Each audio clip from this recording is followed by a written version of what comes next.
أعوذ بالله من الشيطان الرجيم. بسم الله الرحمن الرحيم. فلا أقسم بالخنس الجوار الكنس والليل إذا عسعس والصبح إذا تنفس إنه لقول رسول كريم ذي قوة عند ذي العرش مكين مطاع ثم أمين وما صاحبكم بمجنون ولقد رآه بالأفق المبين وما هو على الغيب بضنين وما هو بقول شيطان رجيم فأين تذهبون إن هو إلا ذكر للعالمين لمن شاء منكم أن يستقيم وما تشاءون إلا أن يشاء الله رب العالمين. صدق الله العظيم. فلا أقسم بالخنس، میں قسم کھاتا ہوں پیچھے ہٹنے والے کی، الجوار الکنس چلتے رہنے والے کی، چھپ جانے والے کی، واللیل اذا عسعس اور رات کی جب وہ گزر جائے، والصبح اذا تنفس اور صبح کی جب وہ سانس لے۔ آج جو آیات مبارکہ تلاوت کی گئی ہیں یہ سورہ تکویر کی آخری آیات مبارکہ ہیں۔ ان آیات مبارکہ میں سے ابتدائی آیات میں اللہ رب العزت نے دو قسمیں کھائی ہیں اور ان سے دو باتیں بیان کرنا مقصود ہے۔ اولاً اللہ تبارک و تعالی نے ستاروں کی قسمیں کھائی ہیں۔ یاد رکھیے گا کچھ ستارے ایسے ہیں جو اپنی جگہ پر قائم ہیں جن کو ثوابت کہا جاتا ہے، اور کچھ ستارے ایسے ہیں جو حرکت کر رہے ہوتے ہیں، چل رہے ہوتے ہیں، ان کو سیارات کہا جاتا ہے۔ تو ایسے 5 ستارے ہیں جن کے بارے میں کہا جاتا ہے کہ ان کو خمسہ متحیرہ کہا جاتا ہے، یعنی حیران کر دینے والے 5 ستارے، اور ان کے نام زحل، مشتری، عطارد، مریخ اور زہرہ ہیں۔ یہ 5 ستارے ہیں، یہ کبھی آگے کی جانب چلتے ہیں اور کبھی پیچھے کی طرف کو چلتے ہیں۔ جب یہ پیچھے کو ہٹتے ہیں تو پیچھے ہی کو چلتے رہتے ہیں، اور جب یہ آگے کو بڑھتے ہیں تو پھر یہ آگے کو ہی چلتے رہتے ہیں یہاں تک کہ وہ اپنے مطالعے میں جا کر کے چھپ جاتے ہیں۔ تو اللہ تبارک و تعالی نے ان حرکت کرنے والے 5 ستاروں کی قسمیں کھائی ہیں۔ اس قسم کھا کر اللہ تبارک و تعالی یہ ثابت فرمانا چاہتے ہیں، یہ بتانا مقصود ہے کہ قرآن کریم کی وحی لے کر حضرت جبریل امین آتے ہیں، وہ وحی پہنچا کر پیچھے لوٹ جاتے ہیں اور واپس چلتے چلتے اپنے مستقر میں پہنچ جاتے ہیں۔ پھر دوسری قسم کھائی اللہ تبارک و تعالی نے صبح کی، اور ارشاد فرمایا رات کے گزرنے کی اور صبح کے نمودار ہونے کی قسم کھائی ہے کہ جب صبح ہو جاتی ہے اور رات چلی جاتی ہے تو اس کی قسم کھائی، اور اس سے یہ ثابت کرنا مقصود ہے کہ جہالت اور تاریخ کا زمانہ گزر گیا، اب صبح ہدایت قرآن کریم کی شکل میں نمودار ہوئی ہے۔ اس کی قدر پہچانو، موقع ہاتھ سے نکل نہ جائے۔ اس طرح سے اللہ تبارک و تعالیٰ نے 2 چیزوں کی قسمیں کھائی ہیں۔ یاد رکھیے گا اللہ تبارک و تعالیٰ قانون بنانے والے ہیں، قانون کو نافذ کرنے والے ہیں، اللہ تبارک و تعالیٰ کو اختیار ہے وہ جس چیز کی چاہے قسمیں کھائیں، اللہ مکلف نہیں ہے۔ انسان قانون کا پابند ہے، انسان مکلف ہے، انسان قانون پر عمل کرنے پر اس کو پابند کیا گیا، اس کو قانون پر عمل کرنا ضروری ہے۔ اللہ تبارک و تعالی جب قانون کے پابند نہیں ہیں تو اللہ رب العزت جس چیز کی چاہے قسم کھائیں، ان سے کوئی معلوم کرنے والا نہیں کہ اللہ رب العزت آپ نے اس چیز کی قسم کیوں کھائی ہے۔ چنانچہ اللہ تعالیٰ نے قرآن مقدس کے اندر اپنی مخلوقات میں سے بہت سی چیزوں کی قسمیں کھائی ہیں، لیکن اللہ تبارک و تعالیٰ نے اپنے بندوں کو منع فرما دیا، اور حضرت نبی کریم صلی اللہ تعالیٰ علیہ وآلہ وسلم کے ذریعے یہ بات اپنے بندوں تک پہنچائی کہ ان کے لیے یہ اجازت نہیں ہے کہ وہ اللہ رب العزت کے سوا کسی اور چیز کی قسم کھائیں۔ یہاں تک فرمایا گیا کہ اگر کوئی اللہ کے علاوہ کسی اور چیز کی قسم کھاتا ہے تو اس نے شرک کیا۔ جیسے بہت سے لوگوں کا مزاج ہوتا ہے، اولاد کی قسم کھا لیتے ہیں، رزق کی قسم کھا لیتے ہیں، اور اسی طرح سے سر کی قسم کھا رہا ہے، کوئی کعبے کی قسم کھا رہا ہے۔ تو یہ جو لوگ اس قسم کی قسمیں کھاتے ہیں، یہ ساری قسمیں کھانا شرک ہوا کرتا ہے، گناہ کبیرہ ہوتا ہے۔ اس سے ہمیں اپنے آپ کو بچانا چاہیے، صرف اور صرف اللہ رب العزت کی قسم کھانی چاہیے، اور اللہ تبارک و تعالیٰ کی صفات کی قسم کوئی بندہ کھانا چاہے تو کھا سکتا ہے، لیکن یاد رکھیے گا زیادہ قسمیں کھانا اچھی بات نہیں ہوتا۔ جو آدمی زیادہ قسمیں کھاتا ہے اس کی باتوں کا اعتبار اڑ جایا کرتا ہے، اور زیادہ قسمیں کھانا یہ مومن مخلص کا کام نہیں ہے، بلکہ یہ کام منافق کا ہوا کرتا ہے۔ منافق حضور اکرم صلی اللہ تعالیٰ علیہ وآلہ وسلم کی خدمت میں آتے تھے اور جھوٹی جھوٹی قسمیں کھا کر غلط کام کرتے تھے، پھر آپ کو اعتماد دلاتے تھے کہ ہمیں یہ عذر پیش آ گیا تھا، اس وجہ سے ہم نے یہ کام اس نے کیا۔ تو ہمیں مسلمان ہیں، ہم لوگوں کو قسمیں زیادہ نہیں کھانی چاہیے۔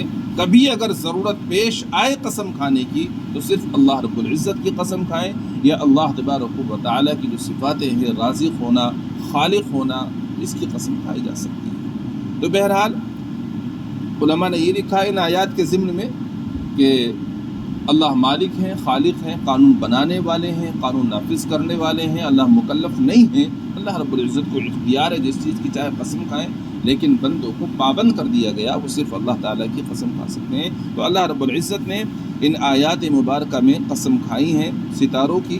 ارشاد فرمایا فَلَا أُقْسِمُ بِالْخُنَّسِ، میں قسم کھاتا ہوں پیچھے ہٹنے والے، الجوار الکنس، چلتے رہنے والے، چھپ جانے والے سیاروں کی، واللیل اذا عسعس، اور رات کی قسم کھاتا ہوں جب وہ گزر جائے، والصبح اذا تنفس، اور صبح کی جب وہ سانس لے یعنی نمودار ہو جائے۔ اور قرآن کریم اتر گیا، اس کے اندر ہدایت ہے۔ اب اس کے اترنے سے جو جہالت تھی وہ سب کے سب ختم ہو گئی، لہذا اب ہمارے لیے ہدایت کی راہ دکھلانے والا، ہدایت کا راستہ بتانے والا قرآن کریم ہے۔ قرآن کریم کو پڑھنا، اس پر عمل کرنا چاہیے، اسی کے ذریعے سے بندہ ہدایت پاتا ہے۔ فرمایا انہ لقول رسول کریم، بے شک قرآن البتہ بات ہے بھیجے ہوئے معزز فرشتے کی۔ بے شک یہ قرآن کریم ایک معزز بھیجے ہوئے فرشتے کی بات ہے۔ بھیجے ہوئے معزز فرشتے سے مراد حضرت جبریل امین ہے۔ حضور اکرم صلی اللہ تعالیٰ علیہ وآلہ وسلم پر یہ قرآن لے کر اترتے تھے، اور ہم تک جو قرآن کریم پہنچا ہے وہ ایک جبریل امین کے واسطے سے پہنچا ہے، دوسرے حضور اکرم صلی اللہ تعالیٰ علیہ وآلہ وسلم کے واسطے سے پہنچا ہے۔ یہ دونوں واسطے بہت معتبر اور قابل اعتبار ہیں۔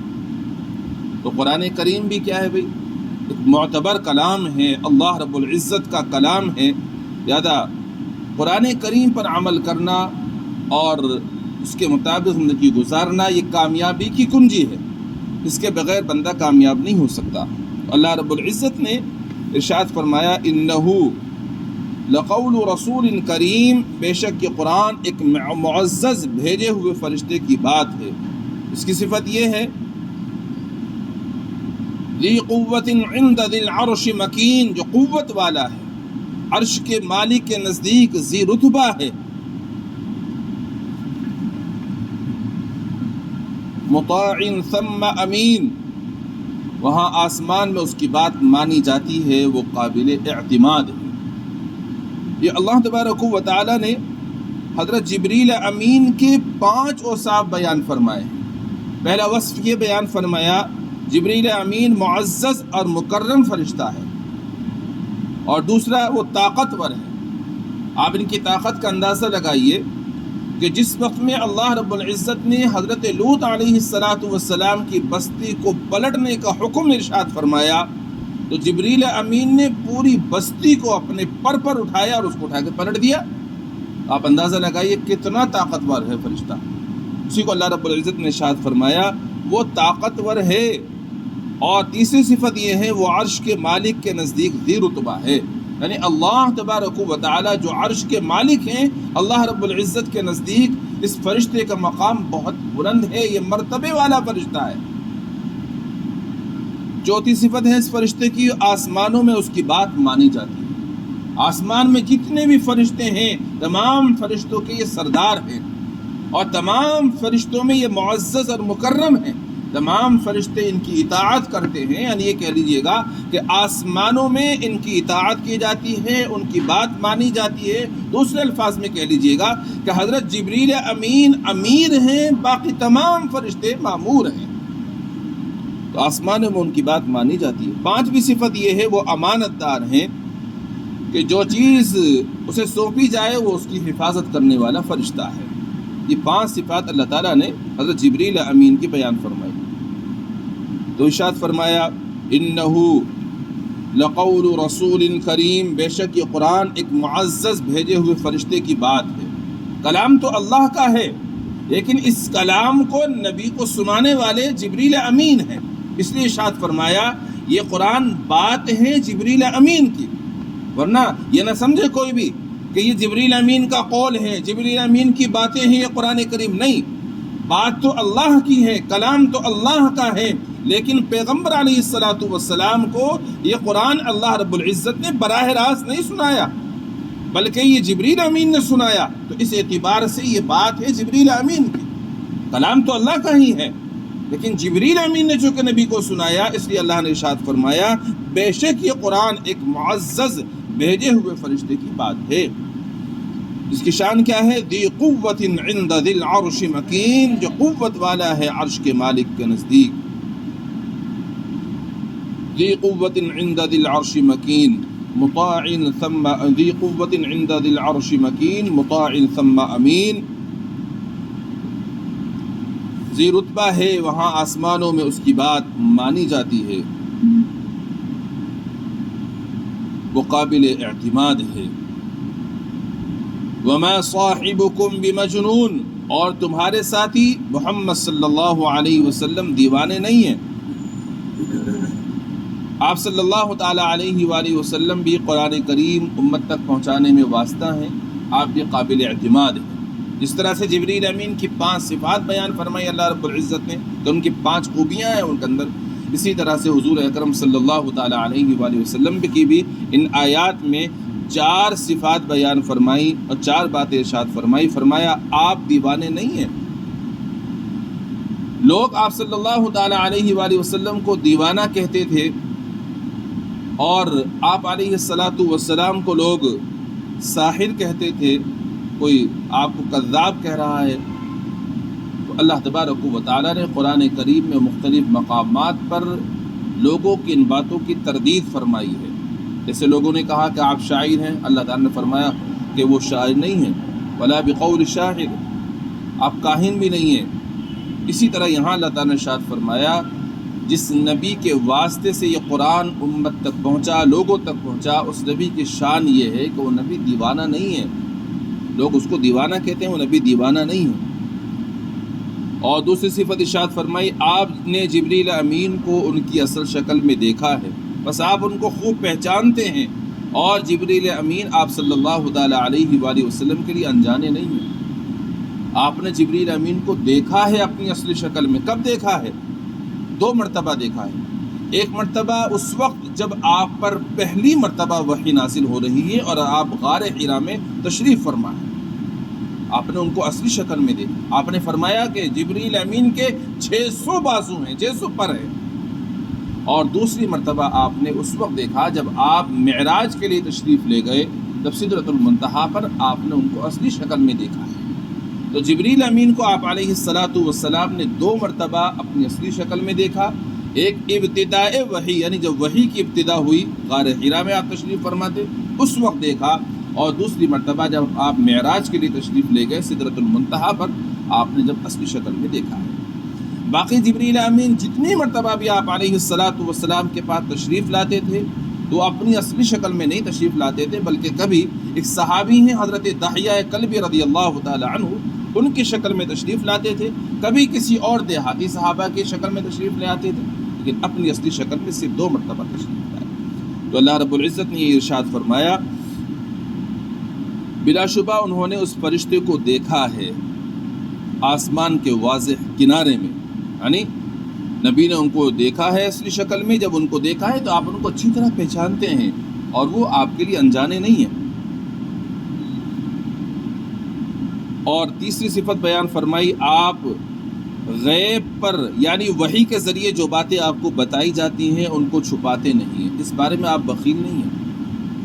جو بھی باتیں وحی کے ذریعے سے آپ کو بتائی جاتی ہیں، آپ ان باتوں کو لوگوں تک پہنچانے میں بخیل نہیں ہیں، کوئی بات چھپاتے نہیں ہیں، بلکہ آپ ایک ایک بات پوری طرح سے امت تک پہنچا دیتے ہیں۔ ایک صفت یہ نبی کے ارشاد فرمائی۔ چوتھی صفت ارشاد فرمائی، قرآن کریم شیطان مردود کی بات نہیں ہے، وہ جن پری سے باتیں لے کر کہانت نہیں کی ہے۔ قرآن کریم یہ جن و شیطان کی باتیں نہیں ہے کہ نبی نے جنوں سے پریوں سے لے کر کے کہانی بنا کر کے لوگوں تک پیش کر دی، بلکہ نہیں، یہ قرآن کریم تو اللہ رب العزت کا کلام ہے۔ اسی کو ارشاد فرمایا، وَمَا صَاحِبُكُم بِمَجْنُونَ، اور تمہارے ساتھی یعنی محمد صلی اللہ علیہ وسلم دیوانے نہیں۔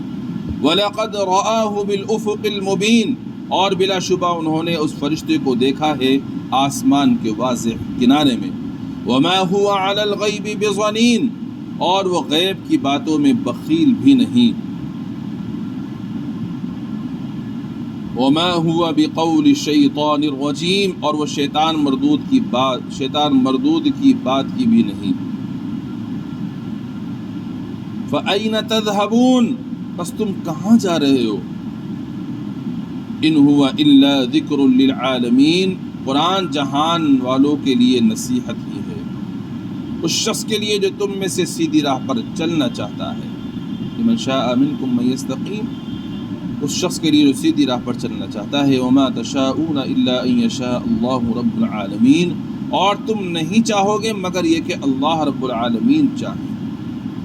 اللہ نے یہ قسمیں کھا کر کے اور جبریل امین کی اور حضور اکرم صلی اللہ تعالی علیہ وآلہ وسلم کی صفات بیان فرما کر ارشاد فرمایا کہ یہ تم کہاں چلے جا رہے ہو؟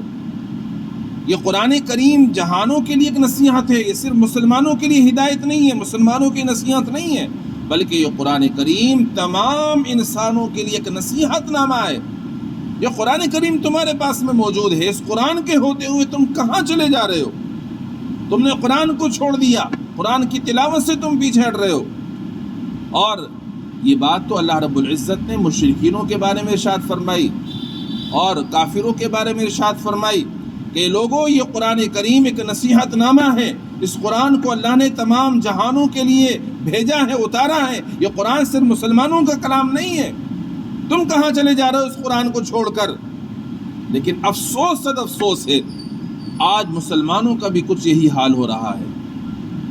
مسلمانوں کے پاس میں قرآن موجود ہے جو اللہ کا کلام ہے، اس کی صفت یہ ہے کہ اس کے اندر ذرہ برابر بھی کوئی کسی بھی انسان کی، کسی بھی فرشتے کی کوئی بات موجود نہیں ہے، جس طرح سے اللہ رب العزت نے اس قرآن کو اتارا تھا اسی طرح سے آج بھی یہ موجود ہے، قیامت تک موجود رہے گا، اس میں کوئی ذرہ برابر تبدیلی نہیں کر سکتا، اور جس نے تبدیلی کرنے کی کوشش کی وہ خود تبدیل ہو گیا۔ اللہ کا کلام جیسا محفوظ تھا ایسے ہی محفوظ ہے، انشاءاللہ قیامت تک محفوظ رہے گا۔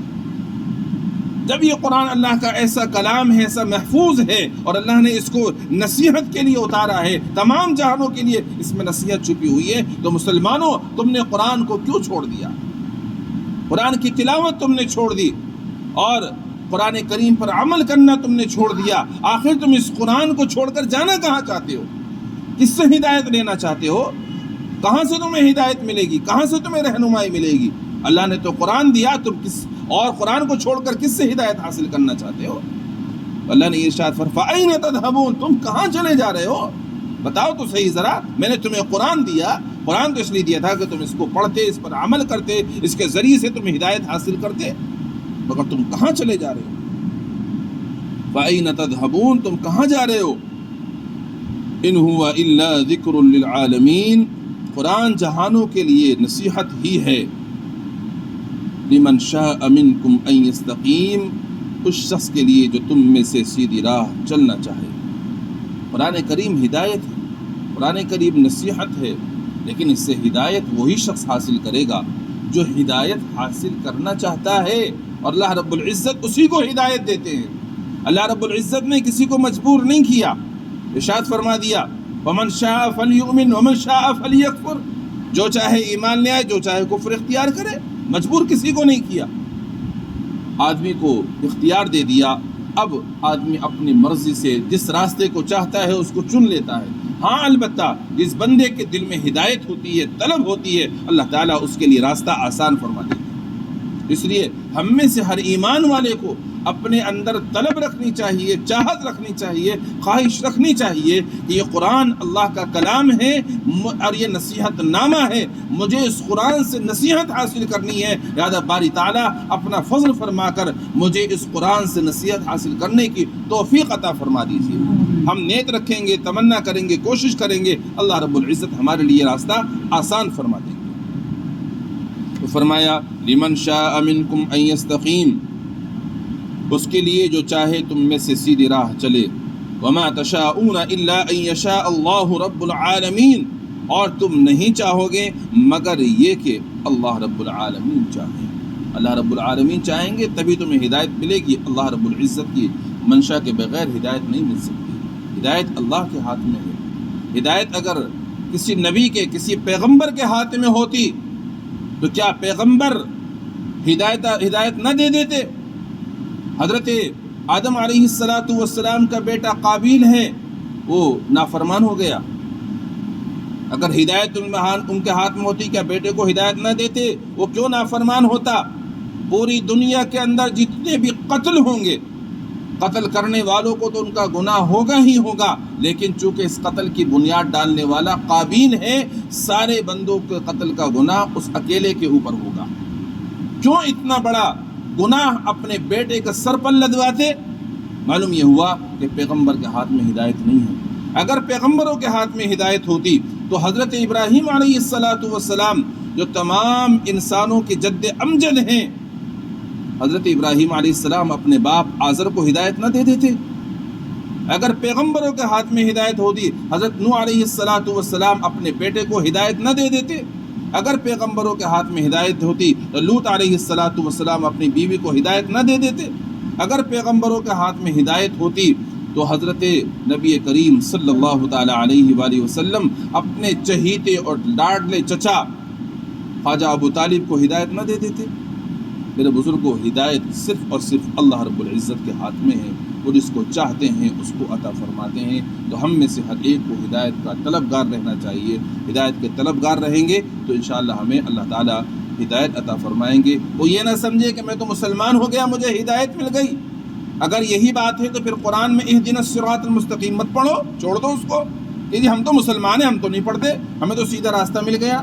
یاد رکھیے گا، کتنا ہی کوئی مسلمان بن گیا، کتنا ہی مخلص فرما بردار ہو، قیامت تک اس کو ہدایت کی ضرورت ہے۔